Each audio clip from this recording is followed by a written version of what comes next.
नमस्कार दोस्तों, हमारे चैनल के अंदर आपका स्वागत है। दोस्तों, आज हम आपको बताने वाले हैं मंगलवार के बारे में। किस प्रकार दोस्तों मंगलवार जिसे हनुमान जी का वार माना जाता है। दोस्तों, जब सारे कार्यों की पूर्ति के बाद सारे देवी देवताओं के स्वर्ग लोग अर्थात देवलोक जाने के प्रमाण मिलते हैं, लेकिन जब हनुमान जी की बारी आई तब हनुमान जी ने यह निर्णय लिया कि वह इस धरती लोक पर ही निवास करके इस धरती वासियों के लिए हर पल हाजिर रहेंगे। जो कोई भक्त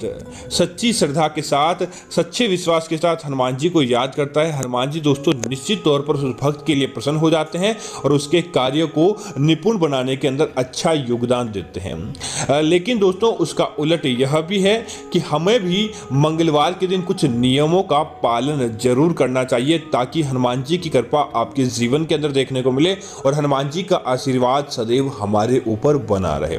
तो दोस्तों, आज हम आपको बताने वाले हैं कि मंगलवार के दिन आपको कुछ काम भूल कर भी नहीं करने चाहिए, और इसी के साथ ही मंगलवार के दिन कुछ चीजें आपको नहीं खानी चाहिए, अन्यथा आपको हनुमान जी के दोषों का सामना करना पड़ता है, हनुमान जी के क्रोध का सामना करना पड़ता है। और दोस्तों, अगर आप इन चीजों से बच जाते हैं तो दोस्तों निश्चित तौर पर हनुमान जी आपके ऊपर प्रसन्न होते हैं, आपकी खुशियां की झोली भर देते हैं और आपको कभी भी दुख और दरिद्रता का सामना नहीं करना पड़ता। तो दोस्तों, आगे बढ़ने से पहले आपसे निवेदन है, वीडियो के कमेंट के नीचे जय बजरंगबली जरूर लिखें और साथ ही साथ हमारे चैनल को सब्सक्राइब जरूर करें, ताकि ऐसी जानकारियां आपको मिलती रहेगी। तो दोस्तों, बात करते हैं सबसे पहले।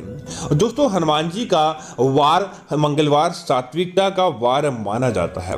इस दिन दोस्तों आपको किसी भी प्रकार के नशे का सेवन नहीं करना चाहिए। अगर आप हनुमान जी के निमित्त आप कोई उपाय करने वाले होते हैं तो आपको सबसे पहले यही काम करना चाहिए कि आप शराब का सेवन त्याग दें। किसी भी प्रकार का मुंह के अंदर नशा रखने के बाद आप हनुमान जी की भक्ति करते हैं तो दोस्तों आपको पूजा का फल मिलने की बजाय उल्टे हनुमान जी के क्रोध का आपको सामना करना पड़ सकता है। इसी तरह दोस्तों, इस बात का ध्यान रखें, मंगलवार के दिन अगर कोई साधु, भिखारी या कोई गोमाता आपके घर के मुख्य द्वार पर आ जाती है तो दोस्तों उन्हें कभी भी आप खाली नहीं जाने दें। गोमाता को मंगलवार के दिन डंडे से मारना या उन्हें अपने घर से भगाना या किसी साधु का अपमान करना साक्षात दोस्तों हनुमान जी के क्रोध का सामना करना पड़ता है, और इससे हनुमान जी आपके ऊपर क्रोधित हो जाते हैं। तो इस बात का आपको जरूर ध्यान रखना चाहिए।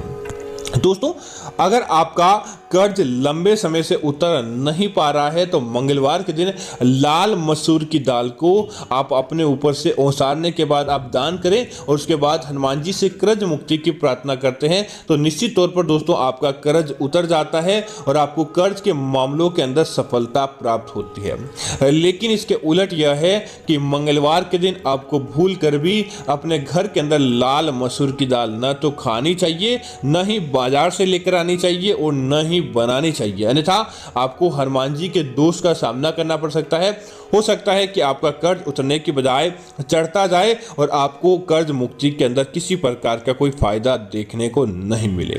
इसी तरह दोस्तों, मंगलवार के दिन आप विशेष तौर से ध्यान रखें कि तुलसी का पत्ता और पीपल का पत्ता आपको भूल कर भी नहीं तोड़ना चाहिए। अब दोस्तों आप बोलते हैं कि उपाय हेतु तो पीपल का उपाय किया जाता है, तो बस आप उपाय हेतु तोड़ सकते हैं, बिना किसी कारण के या बिना ऐसे ही आप बस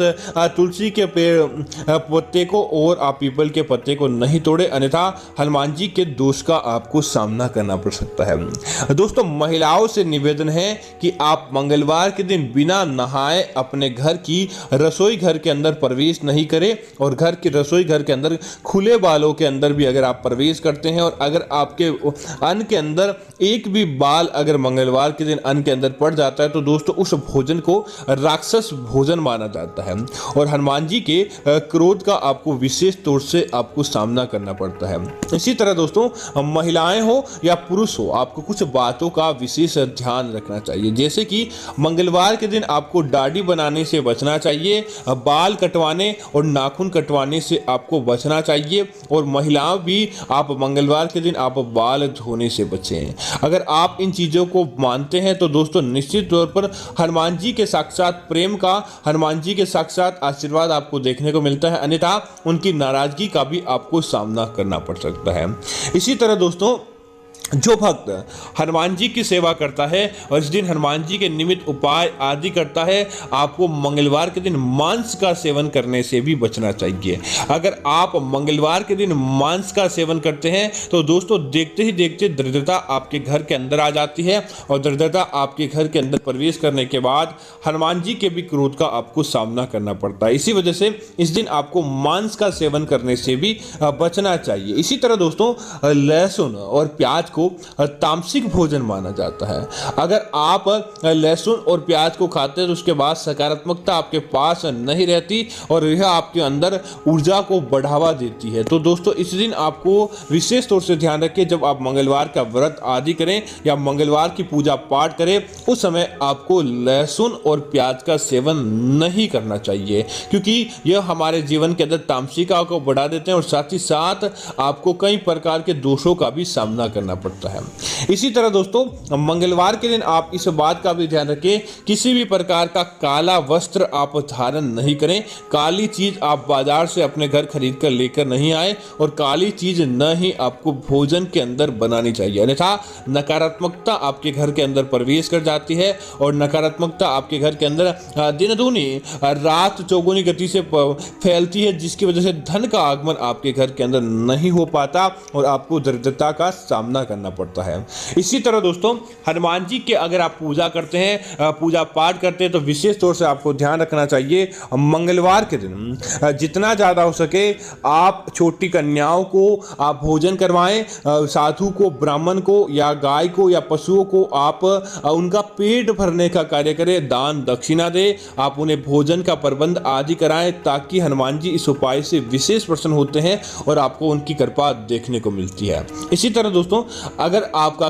कर्ज लंबे समय से उतर नहीं पा रहा है और कर्ज के मामलों के अंदर आपको फायदा नहीं बल्कि आपका कर्ज दिन दूनी रात चौगुनी गति से बढ़ रहा है, तो दोस्तों आप मंगलवार के दिन भूल कर भी अपने घर के अंदर मांस या फिर मछली भूल कर भी नहीं बनाए, अन्यथा हनुमान जी के क्रोध का सामना करना पड़ता है। और दोस्तों दूसरा यह है कि आप कर्ज मुक्ति चाहते हैं तो आप नियम बना ले कि कम से कम 7 मंगलवार तक गुड़ और चने का भोग प्रत्येक मंगलवार को आप हनुमान जी के मंदिर जाएं और हनुमान चालीसा का जाप करने के बाद आप हनुमान जी को गुड़ और चने का भोग लगाएं और कर्ज मुक्ति की प्रार्थना हनुमान चालीसा को बोलते हुए करें। तो दोस्तों निश्चित तौर पर आपका कर्ज उतर जाता है और आपको देखते ही देखते आपको कभी भी कंगाली का सामना नहीं करना पड़ता और विशेष तौर से हनुमान जी की कृपा आपके घर परिवार के ऊपर और आपके जीवन के ऊपर देखने को मिलती है। तो दोस्तों मैं उम्मीद करता हूं कि यह जानकारी आपको अच्छी लगी होगी। इस प्रकार की अन्य जानकारी देखने के लिए आप हमारे चैनल को सब्सक्राइब करें,